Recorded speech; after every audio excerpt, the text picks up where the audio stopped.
जालिम अंग्रेज हुक्मरानों के चंगुल से भारत को आजाद कराने के लिए अनेक रणबांकुरों ने अपनी जान की बाजी लगाई।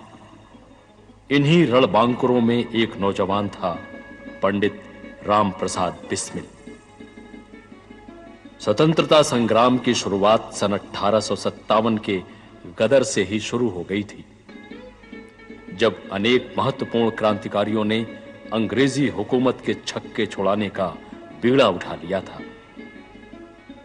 विभिन्न प्रक्रियाओं से गुजरता हुआ भारतीय स्वतंत्रता संग्राम का यह आंदोलन देश के कोने-कोने में फैला।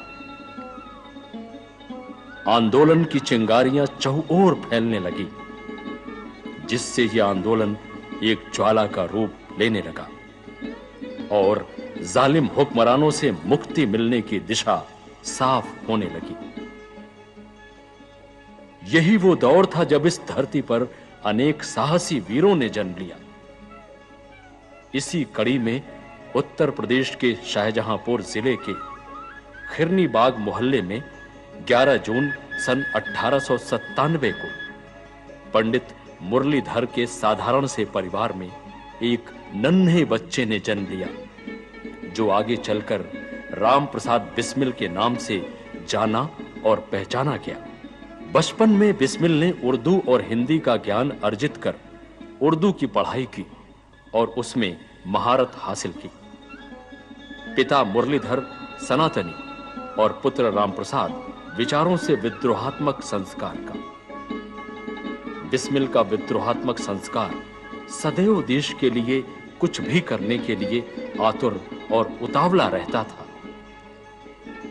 सन 1916 में जब लाहौर षड्यंत्र का मामला चला और क्रांतिकारी परमानंद को फांसी दे दी गई, तो बिस्मिल का मन मस्तिष्क आक्रोश से उबल गया। उन्होंने आजादी की लड़ाई में शामिल होकर अंग्रेज साम्राज्य को विध्वंस करने की दिशा में अपने कदम आगे बढ़ा दिए और फिर बिस्मिल ने अपने कदम, मजबूत कदम, कभी पीछे नहीं हटाए। ये वो समय था जब क्रांतिकारियों के पास एक ही निधि थी और वो थी जिद। और ये जिद थी तो सिर्फ भारत को आजाद कराने की।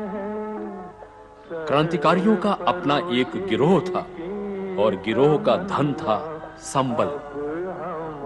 जिद और विश्वास के बल पर क्रांतिकारियों ने अनेक कष्ट सहे।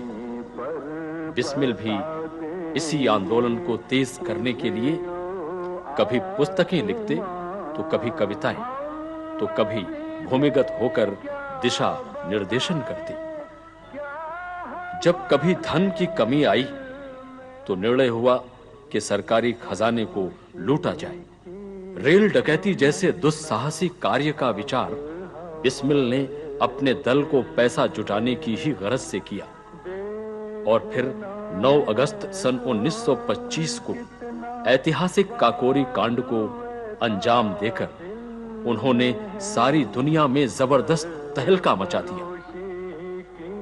अंग्रेजी हुकूमत ने क्रांतिकारियों के इस कार्य को चुनौती से देखा और ब्रिटिश एम्परर बनाम राम प्रसाद बिस्मिल और अन्य पर ऐतिहासिक राजनीतिक मुकदमा चलाया गया।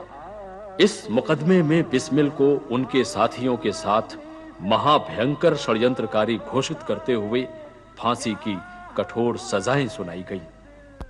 हालांकि नौजवान बिस्मिल को फांसी के फंदे से बचाने के लिए संपूर्ण भारत में गुहारें हुई। कई ऑनरेरी मजिस्ट्रेटों और विधानसभा तथा विधान परिषद के सदस्यों ने अपीलें की, लेकिन क्रूर अंग्रेजी हुक्मरानों ने इन अपीलों को ठुकरा दिया और काकोरी कांड से जुड़े 4 क्रांतिकारियों राम प्रसाद बिस्मिल, राजेंद्र सिंह लाहिड़ी, रोशन सिंह, अशफाकुल्ला खां को फांसी की सजा सुना दी गई। पंडित राम प्रसाद बिस्मिल को लखनऊ से गोरखपुर स्थित जिला जेल में लाया गया। इस संदर्भ में पत्रकार श्यामानंद बताते हैं, काकोरी खनन केस का ट्रायल लखनऊ शहर में हुआ था। और लखनऊ शहर में जब केस का ट्रायल खत्म हो गया और जब पंडित राम प्रसाद बिस्मिल को फांसी सजा हो गई, तो लखनऊ से ट्रेन द्वारा लखनऊ से गोरखपुर इनको लाया गया था। वह दिन की ट्रेन थी जिस ट्रेन से ये लखनऊ से गोरखपुर आए थे। इस मकान में पंडित राम प्रसाद बिस्मिल की बहन श्रीमती शास्त्री देवी और उनके भांजे हरिश्चंद कई दफा आए हैं और काफी दिन तक इस मकान में वे लोग रहे भी हैं। पंडित राम प्रसाद बिस्मिल के सहयोगी जो खाकोड़ी सन केस में रहे भी हैं और जिन लोगों को सजा भी हुई थी, इस में जो पंडित राम प्रसाद बिस्मिल की मूर्ति लगी हुई है, यहाँ जब बलिदान दिवस का आयोजन 1 दिसंबर को होता है तो उसमें वह लोग सम्मिलित होने के लिए कई दफा आए हुए हैं और इस मकान में वह लोग भी रहे हुए हैं। गोरखपुर स्थित जिला जेल में षड्यंत्र के दोषी पंडित राम प्रसाद बिस्मिल को इसी काल कोठरी में बंद रखा गया। जेल की कोठरी में बिस्मिल ने अपनी ऐतिहासिक आत्मकथा गोरखपुर जेल की काल कोठरी से लिखकर चुपचाप चोरी छुपे बाहर भिजवा दी। फांसी की सजा सुनने के बाद जब वो इसी जेल में लाए गए तो उनके दल के साथियों ने, जिसमें भगत सिंह और कुंदन लाल आदि ने, उन्हें इस काल कोठरी से जबरन रिहा करने की योजना बनाई, जिसके कर्ता धर्ता थे चंद्रशेखर आजाद। बिस्मिल को जब इसकी खबर लगी तो उन्होंने एक गजल लिखकर अपने साथियों को भेजी, जिसे जेल के बाहर आते ही जब्त कर लिया गया। उन्होंने लिखा, मिट गया जब मिटने वाला फिर सलाम आया तो क्या, दिल की बर्बादी के बाद उनका पयाम आया तो क्या, काश अपनी जिंदगी में हम वो मंजर देखते, यूं सरे तुर्बत कोई महशर खिरम आया तो क्या। जेल की ये दीवारें, यहां की जमीन, कण कण ने बिस्मिल की यादों को सजो कर रखा है। यहां की हवाएं, वातावरण और आज मौजूद ये पुराने पेड़ जो उस समय शायद नन्हे पौधों के रूप में रहे होंगे, इन सब ने बिस्मिल की शहादत को देखा है। ये सब है बिस्मिल की शहादत के चश्मदीद गवाह। 18 दिसंबर 1927 की रात में जब बिस्मिल को दूध दिया गया तो उन्होंने ये कहकर दूध पीने से इनकार कर दिया कि अब तो मैं मां का ही दूध पीऊंगा। जब मां से मुलाकात हुई तो बिस्मिल की आंखों में आंसू बहने लगे। मां ने कहा, हरिश्चंद्र दधीची आदि बुजुर्गों की तरह वीरता, धर्म और देश के लिए जान दो, चिंता और पछताने की जरूरत नहीं। बिस्मिल हंस पड़े, कहा, मां मुझे क्या चिंता और कैसा पछतावा, मैंने कोई पाप नहीं किया, मैं मौत से नहीं डरता। लेकिन मां, आग के पास रखा घी पिघल ही जाता है ना। मेरा और तेरा संबंध कुछ ऐसा ही है कि पास होते ही आंखों से अश्रु उमड़ पड़े। मैं तो बहुत खुश हूं। अपनी मां को कुर्ते के सोने के बटन और अंगूठी संभाल कर रखने की प्रार्थना करते हुए उन्होंने एक छोटा सा पर्चा लिखकर उन्हें दिया, जिस पर घर ही जाकर खोलने का आग्रह था। किंतु जेल के बाहर तलाशी ली गई तो वो पर्चा खोलकर पढ़ा गया। उस पर लिखा था, ऐ मां मेरी यादों को तू दिल में बसा लेना, बदनाम न हो आंसू दामन में छुपा लेना, आजादी की शमा पर मेरा भी ये परवाना खुद शौक से जल जाए, बस इतनी दुआ देना। बिस्मिल जी को इस जेल में रखा गया। जेल की आमद के विषय में यहां के वरिष्ठ जेल अधीक्षक श्री R.N. उपाध्याय ने हमें बताया। पंडित राम प्रसाद बिस्मिल काकोरी कांड के एक अमर सेनानी थे। भारत के स्वतंत्रता इतिहास में काकोरी कांड का एक अपना विशेष महत्व है। पहली दफे अंग्रेजी सत्ता के खिलाफ उनके सारे शक्ति के तामझाम के विरुद्ध भारतीयों ने अपना मस्तक ऊंचा किया था और उनको यह समझाने का प्रयास किया था अंग्रेजी सत्ता को कि अगर जो वस्तु हमें आसानी से नहीं मिल पाएगी, अपनी आज़ादी अगर आसानी से नहीं मिल पाएगी, तो हम उसको छीनना भी जानते हैं। 9 अगस्त 1925 को पंडित राम प्रसाद बिस्मिल के नेतृत्व में कुछ नवयुवकों ने काकोरी स्टेशन के पास सरकारी खजाने को लूटने का प्रयास किया। उसमें ये लोग गिरफ्तार हुए और अंततः पंडित राम प्रसाद बिस्मिल सहित 5 लोगों को फांसी की सजा सुनाई गई। उनमें पंडित राम प्रसाद बिस्मिल, अशफाकुल्ला, रोशन सिंह लाहिड़ी आदि लोग थे।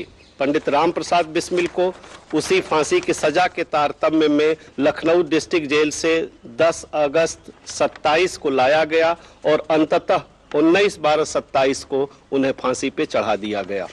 लेकिन इन शहीदों के मिट जाने के बाद भी जो अपने स्वतंत्रता की लड़ाई थी वो जारी रही और अंततः हमने अपनी स्वतंत्रता को हासिल किया। नित्य कर्मों से निवृत्त होकर पूजा के बाद हंस हंस कर जेल के कैदियों और अधिकारियों का अभिवादन स्वीकार किया बिस्मिल ने।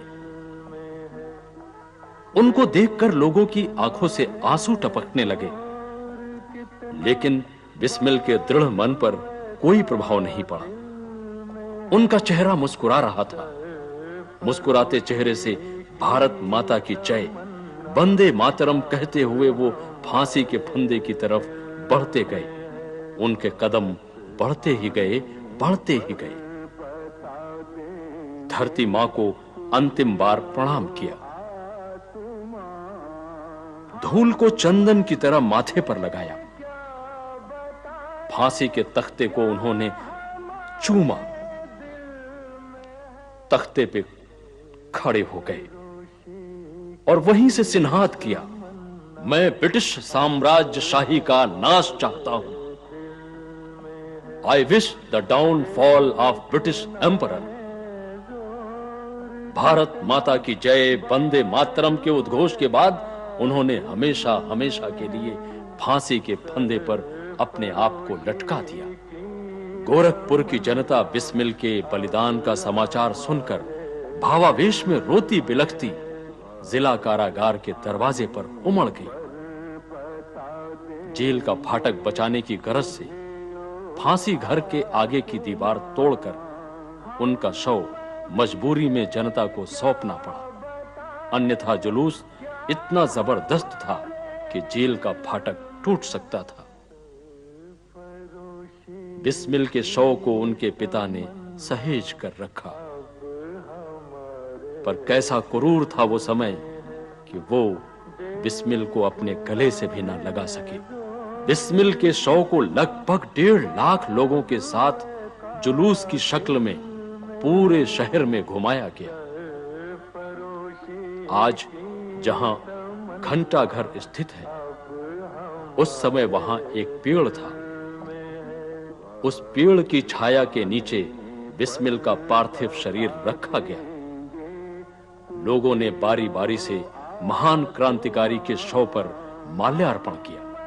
अंतिम दर्शन के बाद शव को राप्ती नदी के किनारे लाया गया, जहां उनका अंतिम संस्कार किया गया, जो आज राजघाट के नाम से जाना जाता है। फांसी के पहले जेल से लिखे गए अपने अंतिम पत्र में बिस्मिल ने लिखा था, मुझे विश्वास है कि मेरी आत्मा जन्मभूमि तथा उसकी दीन संपत्ति के लिए नए उत्साह और ओज के साथ काम करने के लिए शीघ्र ही लौट आएगी। यही बिस्मिल की अंतिम इच्छा थी। बिस्मिल जी की ढेर सारी यादें समेटे हुए है गोरखपुर का ये पूरा का पूरा क्षेत्र। यहीं पर सुप्रसिद्ध होम्योपैथिक चिकित्सक डॉक्टर सोहन लाल के पिता और स्वतंत्रता संग्राम सेनानी सदाशय शिवरतन लाल जी ने बिस्मिल की चिता की राख को अपने पास सजो कर रखा हुआ है। उसे ये अमूल्य धरोहर के रूप में, शहीद स्तंभ के रूप में सुरक्षित रखने की अंतिम इच्छा के साथ सजो कर रखे हुए हैं। बिस्मिल जी की इस राख के बारे में युवा पत्रकार तृप्तिलाल हमें बताती हैं। आज से 75 वर्ष पूर्व 19 दिसंबर 1927 को जब क्रांतिकारी बिस्मिल को फांसी दी गई, इस हादसे से मेरे बाबा डॉक्टर शिवरतन लाल बहुत हिल गए। उन्होंने बिस्मिल जी की चिता की राख को हाथ में लेके प्रण किया और अपने आप को देश की आजादी की लड़ाई में झोंक दिया। उन्होंने काफी आपदाएं, मुसीबतों का सामना किया। ये बिस्मिल साहब की राख हमारे घर में आज भी मौजूद है, एक राष्ट्रीय धरोहर की तरह। और इस एक राख ने हमारे पूरे खानदान को प्रेरित किया है अपनी राष्ट्रीय भावना के प्रति, और एक राष्ट्रीय कर्तव्य जो हर एक नागरिक में होना चाहिए उसके प्रति हमारे को ये बोध कराती रही है कि हमारा क्या कर्तव्य है हमारे देश के लिए। गोरखपुर की धरती पर इस महान क्रांतिकारी द्वारा किया गया बलिदान, उसके प्राणों की आहुति सिर्फ अभिलेखों तक दर्ज है। बिस्मिल की याद हर वर्ष जरूर आती है लोगों को, सिर्फ रस्म अदायगी की तरह। राप्ती नदी का ये किनारा, जहां बिस्मिल की चिता से बनी राख नदी के तट और उसकी धारा के बहाव में इधर से उधर चली गई। जेल की ये काल कोठरी और फांसी का वो तख्ता, जहां बिस्मिल ने अपना सब कुछ त्याग कर खुद को देश को आजाद कराने के लिए न्यौछावर कर दिया। गोरखपुर शहर का वो स्थान, घंटा घर, जहां बिस्मिल से जुड़ी यादें सिर्फ यादों के रूप में शेष बची हैं। क्या इसे हम एक स्मारक का रूप नहीं दे सकते?